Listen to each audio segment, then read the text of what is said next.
దమస్కు గేటు దగ్గర సౌలు అడిగాడు, ప్రభువా నీవెవరు అని అడిగితే యేసు ప్రభు ఇచ్చిన ఆన్సర్ ఏంటో తెలుసా? నీవు హింసించుచున్న యేసు నేనే. వెంటనే సౌలుకి అనిపించచ్చు, నేనెక్కడ హింసించాను ఆయన? నేను హింసిస్తుంది నీ సంఘాన్ని కదా, నీ నామాన్ని పెట్టుకున్న నీ ప్రజలు కదా నేను హింసిస్తుంది, ఎక్కడ నేను పర్సిక్యూట్ చేశాను నేను? ప్రభు చెప్పాలన్న మాట ఏంటో తెలుసా? నా బిడ్డలను హింసించడం అంటే, నా బిడ్డలను శ్రమలకు గురి చేయడం అంటే, వారితో పాటు నేను కూడా కలిసి ఉన్నాను గనుక ఆ శ్రమల్లో నేను కూడా ఏమవుతున్నానో పాల్గొన్నాను. దేవుని బిడ్డ, దేవుని కొరకు నువ్వు పడే ఏ శ్రమ కూడా లిజన్ టు మీ, ఆ బ్యాటిల్ నువ్వు ఒక్కడవే పోరాడడం లేదు, నీతో పాటు ఎవరున్నారు? God is with you.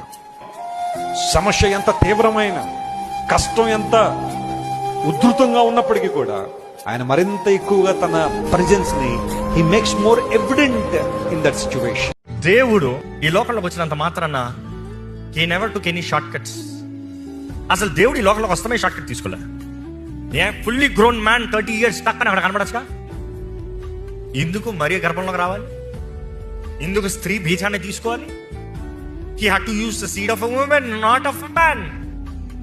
కానీ అందులో నుండి ఆయన పుట్టాడు, పాలు తాగాడు, పెరిగాడు, బాలుడుగా కనబడుతున్నాడు, అన్ని విషయంలో తండ్రి తల్లికి లోబడి ఉన్నాడు.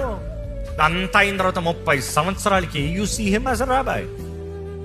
Why the whole process? ఈరోజు మనం అర్థం చేసుకోవాలి, దేవుడు ప్రతిదానికి నియమాన్ని పెట్టాడు. నియమాల్ని దాటిపోకండి. నియమాలు అర్థం చేసుకోకపోతే మీ అజ్ఞానము దేవుని నేరం మోపొద్దు. ఈరోజు మనకు కావాల్సిన నియమము దేవుడు తన వాక్లో మనకు అనుగ్రహించున్నాడు. We have the word. ఈరోజు ఆయన వాక్లో ప్రతిది ఉంది. 100 మంది యవనస్తుల్లో 80 members రాసేది ఏంటంటే దేవుని చిత్తాన్ని తెలుసుకోవడం ఎలా, నా మ్యారేజ్లో దేవుని చిత్తాన్ని తెలుసుకోవడం ఎలాగ, నా కెరియర్లో దేవుని చిత్తాన్ని తెలుసుకోవడం ఎలాగ. ఇదే క్వశ్చన్ ఉంటుంది, దేవుని చిత్తం తెలుసుకోవడం ఎలా. మీలో ఎవరికైనా డౌట్ ఉందా? దేవుని చిత్తం తెలుసుకోవడం ఎలా? ఇది చెయ్యాలా వద్దా దేవా, ఇక్కడికి వెళ్ళాలా వద్దా దేవా, ఇది వివాహం చేసుకోవాలా లేదా దేవా, పలానా ఊరు వెళ్ళనా లేదా, పలానా బిజినెస్ పెట్టనా లేదా, నా కుటుంబ సంగతి ఏంటి, అన్నీ మనం దేవుని అడుగుతూ ఉంటాం.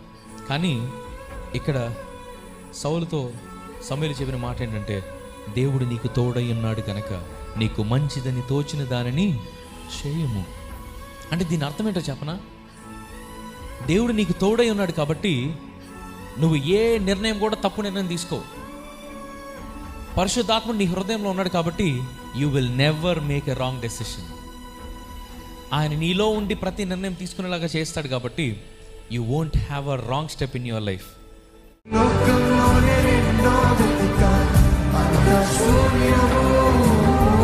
చివరికి